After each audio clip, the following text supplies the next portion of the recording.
भूर्भुवः स्वः तत्सवितुर्वरेण्यं भर्गो देवस्य धीमहि धियो यो नः प्रचोदयात्।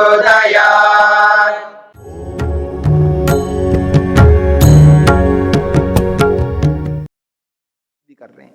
ते च समान गुणादयः महतत्वादि कार्यभूते जगति प्रकृतौ च अतो अग्रिमे सूत्रे प्रतिपाद्यन्ते ही।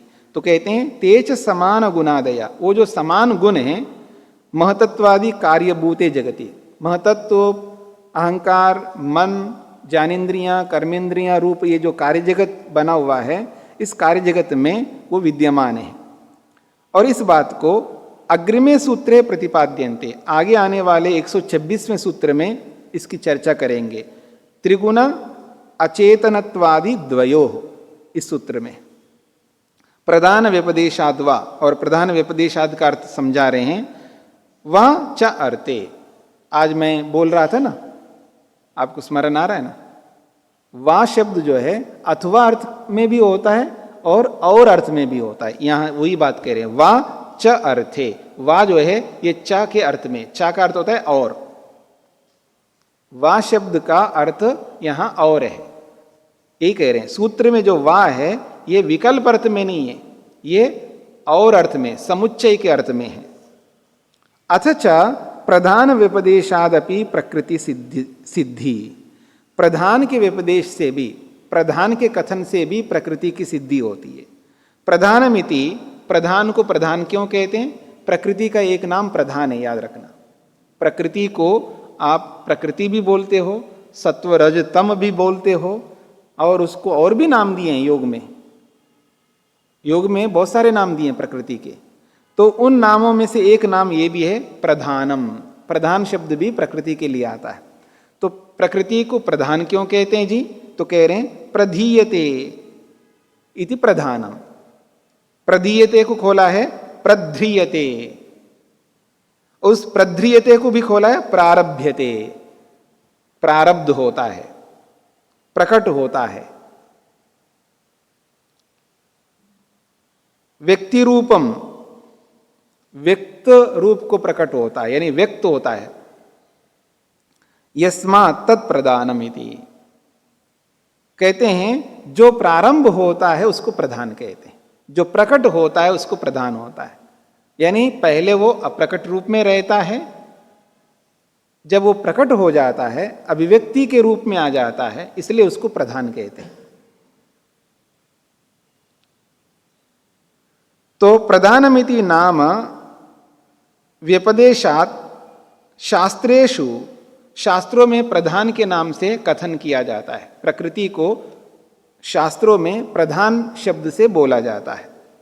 तस्मात् प्रकृति सिद्धि, शास्त्रों में बताए जाने वाले प्रधान से भी प्रकृति की सिद्धि होती है। तथा कार्यस्य वस्तुनो भवति प्रकृष्टम धानम आधानम आश्रयो यस्मिन् तत्प्रधानमिति। एक और बात कह रहे हैं, कार्यस्य वस्तुनो, कार्य वस्तु जो है प्रकृष्ट रूप से, धानम अर्थात आधानम, आश्रयो यस्मिन्, कार्य वस्तु का जो आधान है, आश्रय है, जो होता है उसको प्रधान कहते हैं। प्रधान का मतलब है आश्रय, प्रधान शब्द का अर्थ दिया इन्होंने आश्रय। तो जो आश्रय देने वाला होता है उसको प्रधान कहते हैं। तो गुण योगात प्रकृति सिद्धिर्भवति, तो कहते हैं यस्मिन् तत्प्रधानमिति गुण योगात, इस गुण योग से भी प्रकृति की सिद्धि हो जाती है। सामान्य गुण योग है ना, सामान्य गुणों को देख करके हमको पता लगता है कि कारण में भी ऐसे गुण हैं। तो इस सामान्य गुण योग से भी प्रकृति की सिद्धि कर सकते हैं, कारण की सिद्धि कर सकते हैं, ये बात कही जा रही है। सूत्रार्थ,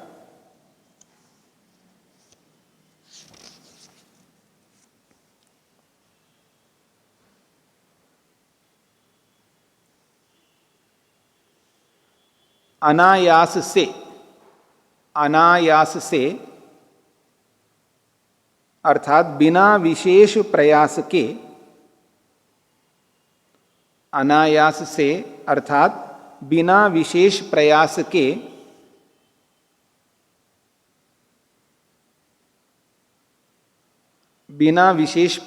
के कार्य के कारण का ज्ञान हो जाता है। कार्य के कारण का ज्ञान हो जाता है।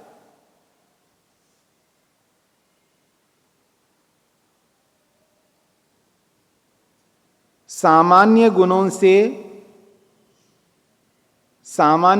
से अनुमान हो जाता है। सामान्य गुणों से अनुमान हो जाता है। तथा प्रधान शब्द से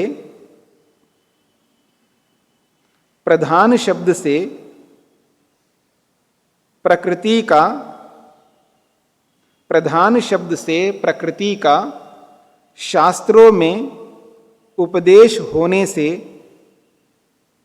प्रधान शब्द से प्रकृति का शास्त्रों में उपदेश होने से भी प्रकृति की सिद्धि होती है। भी प्रकृति की सिद्धि होती है।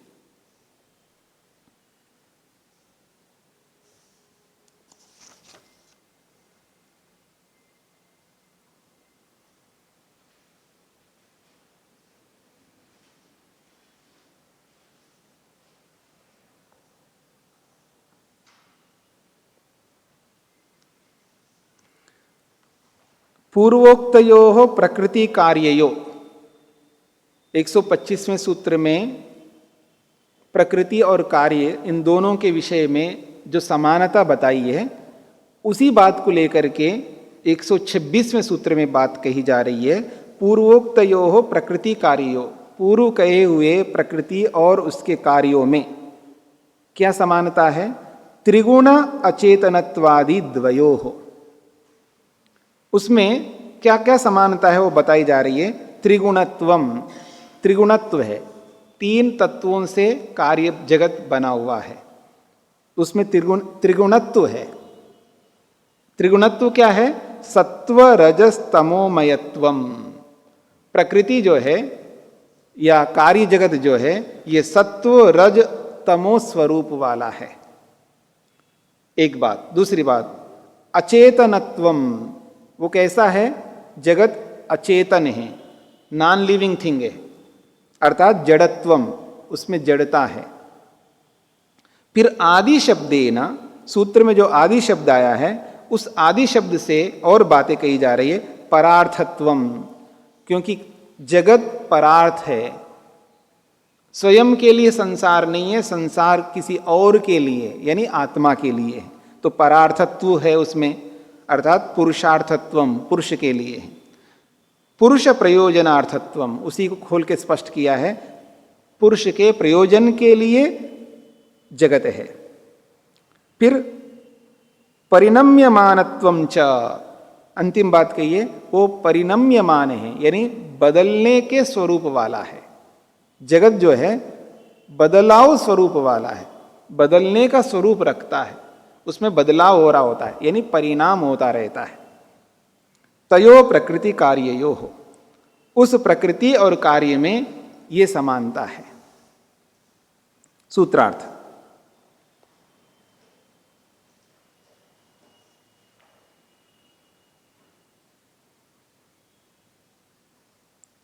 त्रिगुणत्व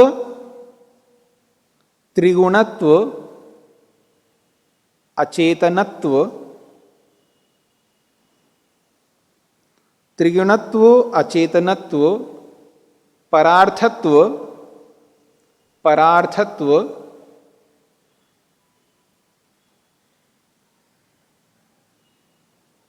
परिणामित्व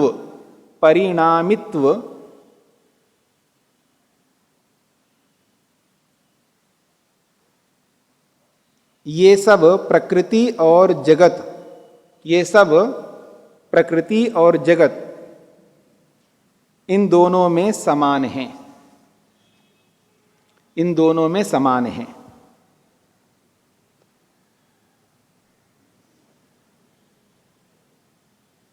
हाँ जी, प्रकृति कारण और जगत कार्य। अब ये जो त्रिगुणत्व को लेकर के बात हुई थी, वो त्रिगुणत्व क्या है, सत्व रज तम क्या है, उसकी व्याख्या करने जा रहे हैं। तत्र त्रिगुणत्व विषये, त्रिगुणत्व के विषय में चर्चा की जा रही है। प्रीति अप्रीति विषादाध्यै गुणानाम अन्योन्यम वैधर्म्यम, लघ्वादि धर्मै साधर्म्यम वैधर्म्यम च गुणानाम। ये बहुत महत्वपूर्ण सूत्र है दोनों, सत्व रज तम को समझने के लिए, सत्व रज तम के स्वरूप को समझने के लिए, प्रकृति को समझने के लिए, कार्य जगत का जो मूल उपादान कारण रॉ मेटीरियल है उसको समझने के लिए ये दोनों सूत्र बहुत महत्वपूर्ण है। प्रीति अप्रीति विषादाद्यै गुणानाम अन्यो अन्यम वैधर्म्यम, ये 127वां सूत्र है। और लघ्वादि धर्म्यै साधर्म्यम वैधर्म्यम च गुणानाम, ये 128वां सूत्र है। अत्र विवेचनम, इन दोनों सूत्रों की विवेचना पहले कर रहे हैं, यानी इन सूत्रों के अर्थों को नहीं बताया जा रहा है। सबसे पहले दूसरे भाष्यकारों ने इन सूत्रों को लेकर के क्या बातें कही हैं, उस बात को लेकर के यहाँ पर स्पष्ट किया जा रहा है। उभयत्र सूत्रयो, इन दोनों सूत्रों में वैधर्म्यम पदम दृष्टवा, वैधर्म्य इस पद को देख करके, दोनों सूत्रों में वैधर्म्य पद आया है। 127वें सूत्र में भी वैधर्म्य है और 128वें सूत्र में भी वैधर्म्य है। तो इन दोनों सूत्रों में जो एक ही शब्द दो बार आया है, इस वैधर्म्य पद को लेकर के, वैधर्म्य पदम दृष्टवा विज्ञान भिक्षु उत्तरस्मिन् सूत्रे कथयति। दोनों सूत्रों में वैधर्म्य पद को देख करके विज्ञान भिक्षु ने क्या कहा है, उत्तरस्मिन् सूत्रे कथयति, यानी 128वें सूत्र के विषय में वो कह रहे हैं। अत्र वैधर्म्यम च इति पाठ, इस 128वें सूत्र में जो वैधर्म्य पाठ आया है, प्रमादिकम एवा, ये प्रमाद से कहा गया है, गलती से कहा गया है, त्रुटि के कारण से। जब 127वें सूत्र में वैधर्म्यम शब्द आ ही गया है, फिर 28वें सूत्र में वैधर्म्यम शब्द दोबारा पढ़ना ये प्रमाद के कारण से, गलती के कारण से आया है, ऐसा उन्होंने अर्थ किया है। तो कह रहे हैं प्रमादिका एव, ये प्रमादिकम है। स्वामी तुलसी रामः स्तु उभयत्र सूत्रयो गुणानाम पदम दृष्ट्वा लिखति यदुत्तरस्मिन् सूत्रे गुणानाम पाठो व्यर्थ। एक स्वामी तुलसीराम हुए हैं जो सांख्य दर्शन के भाष्य किया है। तो स्वामी तुलसीराम जी ने इन दोनों सूत्रों को देखा और इन दोनों सूत्रों में गुणानाम शब्द दो बार आया है। जैसे वैधर्म्यम शब्द दो बार आया है, ऐसे गुणानाम शब्द भी दो बार आया है। तो कहते हैं गुणानाम पदम दृष्ट्वा लिखति, ये दो बार आए हुए इस गुणानाम पद को लेकर के वो लिखते हैं। यदि उत्तरस्मिन् सूत्रे, जो उत्तर वाला सूत्र है 128वां सूत्र है, उसमें गुणानाम जो पाठ है ये व्यर्थ है, ठीक नहीं है, नहीं होना चाहिए, ऐसा अर्थ लिखा है उन्होंने। उभयोः पाठयो पुनरुक्ति दोष प्रसंगात, वो हेतु क्या दिया उन्होंने, इन दोनों ही सूत्रों में इस तरह का पाठ रखना ये पुनरुक्त दोष को उत्पन्न करता है। पुनरुक्त दोष को समझते हैं आप लोग? पुनरुक्त का मतलब है दोबारा कहना। दोबारा तभी कहा जाता है जब उसका कोई विशेष प्रयोजन होता है। यदि विशेष प्रयोजन नहीं होता तो जब आप दोबारा कहेंगे उसको दोषपूर्ण माना जाता है, उसी को पुनरुक्त दोष कहते हैं। जैसे मैंने आपको कहा है आप बोलिए, तो आप बोल रहे, ठीक है ना, आप बोल रहे हैं फिर भी बोलिए ना, बोलिए ना, बोलिए ना, ऐसा अगर मैं कहूं तो इसको कहेंगे पुनरुक्त दोष। मेरे एक बार बोलने पर आप बोलना शुरू कर दिया, अब मेरे को दोबारा नहीं बोलना चाहिए कि आप बोलिए। मैं तभी बोल सकता हूं ना, मैंने कहा आप बोलिए, आप बोल ही नहीं रहे, मैंने दोबारा कहा बोलिएगा ना, तो भी नहीं बोल रहे हैं आप, फिर मैं तीसरी बार बोलूंगा, जब तक आप नहीं बोलोगे तब तक मैं दोहराता रहूंगा। इसको पुनरुक्त दोष नहीं कहेंगे, क्योंकि इसका विशेष प्रयोजन है। क्या प्रयोजन है? आपसे बुलवाना, ये विशेष प्रयोजन है। तो यहां पर ये जो 2 बार पाठ आया है, ये व्यर्थ आया है, क्योंकि एक बार कहने से प्रयोजन सिद्ध हो रहा है, तो दोबारा आप क्यों बोल रहे हो, ये कहना चाहते हैं दूसरे भाष्यकार। इस बात को लेकर के ये कहना चाहते हैं, पुनरुक्त दोष प्रसंग आने से ये दोबारा नहीं पढ़ना चाहिए, ये व्यर्थ है, ऐसा एक भाष्यकार कह रहे हैं, और एक भाष्यकार कह रहे हैं ये त्रुटिपूर्ण है, दोष युक्त है, ऐसा दूसरे भाष्यकार ने कहा है। परंतु अब भाष्यकार कहना चाहते हैं, परंतु उत्तर सूत्रस्थस्य लघ्वादि धर्मे इति भेद विषये न केनापि किंचिदुक्तम। वो कहते हैं ये जो 128वें सूत्र में लघ्वादि धर्मे ऐसा जो शब्द आया है, इसको लेकर के किसी ने चर्चा नहीं किया। अगर वो इस शब्द को देखते तो वो ऐसा नहीं लिख सकते। उनकी दृष्टि लघ्वादि धर्मे शब्द पर नहीं जा रही है। लघ्वादि धर्मे शब्द पर उनकी दृष्टि जाती तो वो ऐसा नहीं लिख सकते। ये भाष्यकार कहना चाह रहे हैं, स्वामी ब्रह्म मुनि जी कहते हैं, परंतु उत्तर सूत्रस्थस्य लघ्वादि धर्मे इति भेद विषये, इस भेद को लेकर के न केनापि किंचिदुक्तम, किसी भी भाष्यकार ने नहीं कहा। जो खंडन करने वाले भाष्यकार हैं, ये खंडन करने वालों में किसी ने ये नहीं बात कही है कि लघ्वादि धर्मे को लेकर के कोई बात कहे हो। अहम तो कथयामि, पर मैं कहना चाहता हूं, ये स्वामी ब्रह्ममुनि जी भाष्यकार कह रहे हैं, अहम तो कथयामि पूर्वस्मिन् सूत्रे प्रीति अप्रीति विषादाद्यै परीक्षणीयम।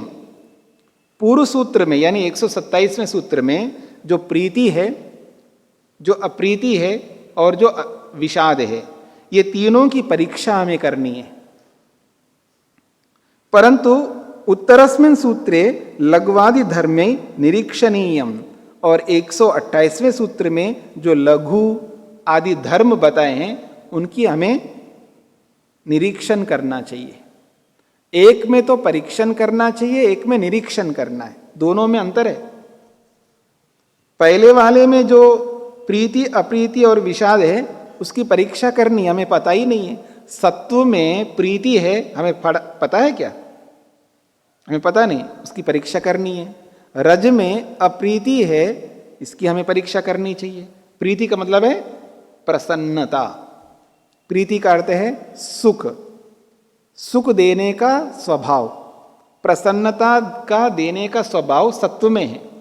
सत्वगुण के अंदर ये स्वभाव है कि वो सुख दे सकता है। सत्वगुण में ये सामर्थ्य है, वो आपको प्रसन्नता दे सकता है, आपको तृप्ति दे सकता है, आपको संतोष दे सकता है। ये सत्वगुण में ये स्वभाव है, लेकिन वो तो परीक्षा करनी है, आपको परीक्षणीय है। फिर कहते हैं लघ्वादि धर्मे, और कार्य पदार्थों में जो धर्म है, लघु, गुरु, लघु का मतलब हल्का, गुरु का मतलब भारी, ये जो धर्म है इनकी परीक्षा थोड़ी करनी है। ये तो आप इसका निरीक्षण करो ना, प्रत्यक्ष देख लो ना, तो पता लग जाएगा ना। इधर देखिएगा, इसकी आप परीक्षा नहीं करेंगे, ये तो निरीक्षण करेंगे पकड़ के, हाँ ये तो भारी है, ठीक है ना, इसका निरीक्षण कर लेना आप।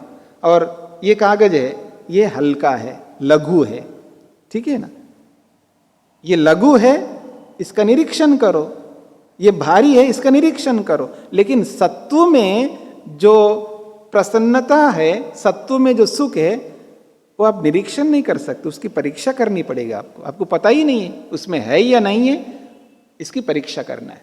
तो एक में परीक्षा करने के लिए बात कही जा रही है और एक में निरीक्षण करने के लिए बात कही जा रही है, इसलिए दोनों का उद्देश्य अलग अलग है, ऐसा ही इस भाष्यकार ने कही है। तो कह रहे हैं प्रीति अप्रीति विषादाद्यै परीक्षणीयम, परंतु उत्तरस्मिन् सूत्रे लघ्वादि धर्मे निरीक्षणीयम किमपि रहस्यमत्र विद्यते। कोई रहस्य है इन दोनों में, एक में निरीक्षण करने के लिए है, एक में परीक्षण करने के लिए है, तो कोई रहस्य है।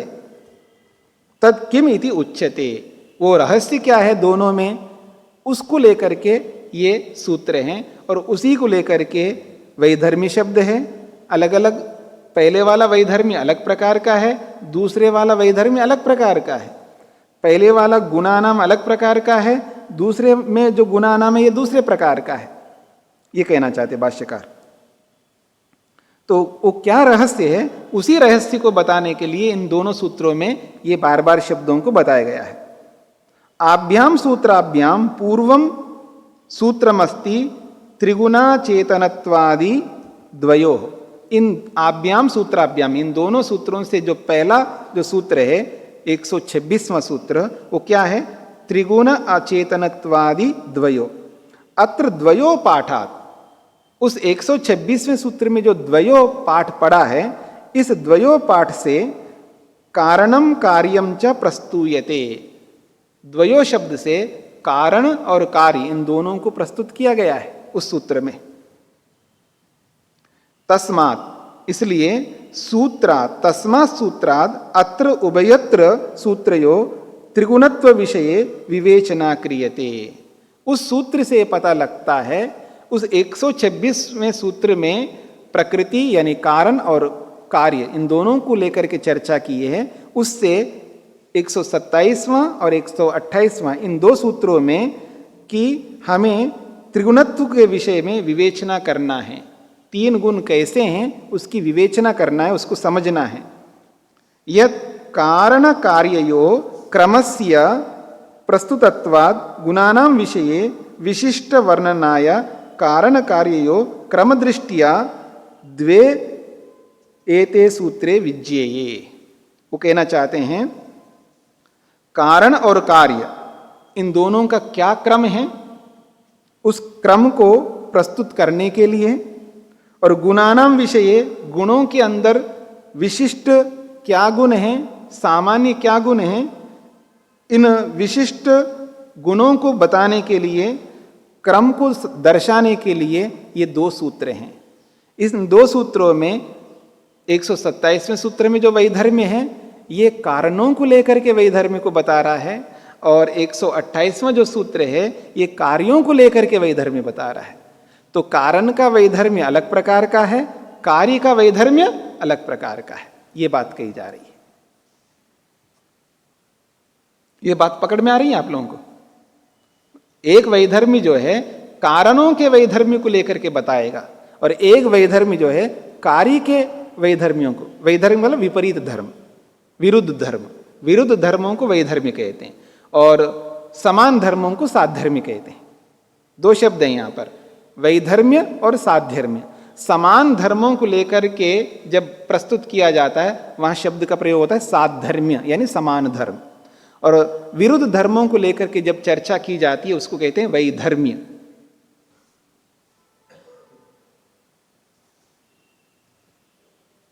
अब कह रहे हैं यहां पर उभयोः सूत्रयोः भिन्न भिन्न विषय प्रतिपादनात् यद्वा पृथक पृथक अधिकरणत्वात्। कहते हैं उभयोः सूत्रयोः, इन दोनों सूत्रों में भिन्न भिन्न विषयों को लेकर के प्रतिपादित किया गया है, एक कारण को लेकर के और एक में कार्य को लेकर के, या आप यूं भी कह सकते पृथक पृथक अधिकरण है दोनों का, एक का अधिकरण कारण है और एक का अधिकरण कार्य है। इसलिए पुनरुक्ति शंका न उत्थापनीया, इसलिए इसमें पुनरुक्ति दोष को उठाना नहीं चाहिए। पूर्वस्मिन् सूत्रे कारण गुणाः प्रदर्श्यन्ते, पूर्व सूत्र में 127वें सूत्र में कारणों के गुणों को प्रस्तुत किया जा रहा है। वो क्या है गुण? प्रीत्यादयः, प्रीति अप्रीति और विषाद। और उत्तरस्मिन् सूत्रे कार्य गुणा विवेच्यन्ते, और 128वें सूत्र में कार्य के गुणों की विवेचना की जा रही है। वो क्या है कार्य के गुण? लघु गुरु आदि।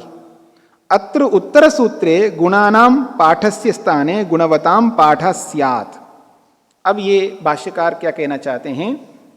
वो कहते हैं अत्र उत्तर सूत्रे जो 128वां सूत्र है, गुणानाम के स्थान पर गुणवताम होना चाहिए पाठ। क्यों? कार्यस्तु गुणवद्भिर भवितव्यम। कार्य जो है गुणवान होते हैं, कार्य गुणवान होते हैं, गुण रूप नहीं होते हैं। इस बात को समझ लीजिएगा। देखिए, एक होता है स्वरूप, एक तो स्वरूपवान, दोनों में अंतर है। ये शब्द विद्या के अंतर्गत आता है, यह व्याकरण का विषय है। जैसे ईश्वर आनंद स्वरूप है, ठीक है ना, तो आनंद उसका स्वरूप है। ये बात पकड़ में आ रही है? योगी में आनंद है, योगी में जो आनंद है वो आनंद योगी का स्वरूप नहीं है। मेरी बात पकड़ में आ रही ना? योगी में जो आनंद है वो आनंद ईश्वर का है ना, उसका अपना तो है नहीं है, तो आनंद लाया गया है, तो वो आनंद वाला है। वो योगी कैसा है? वो आनंद वाला है। और ईश्वर क्या है? आनंद स्वरूप है। यानी आनंद ईश्वर का अपना स्वरूप है, और योगी में जो आनंद है वो उसका स्वरूप नहीं है, वो आनंद वाला है, यानी आनंद लिया हुआ है। जैसे एक है धन और एक है धनवान, इससे आपको और स्पष्ट हो जाएगा। धन अलग है और धनवान अलग है। ये तो स्पष्ट हो रहा है आपको। ठीक इसी प्रकार यहां पर यह बात समझना है, गुणानाम कहेंगे तो ये कारणों को बताया जाएगा, और गुणवताम कहेंगे तो कारण जिसमें है उसको बताया जाएगा।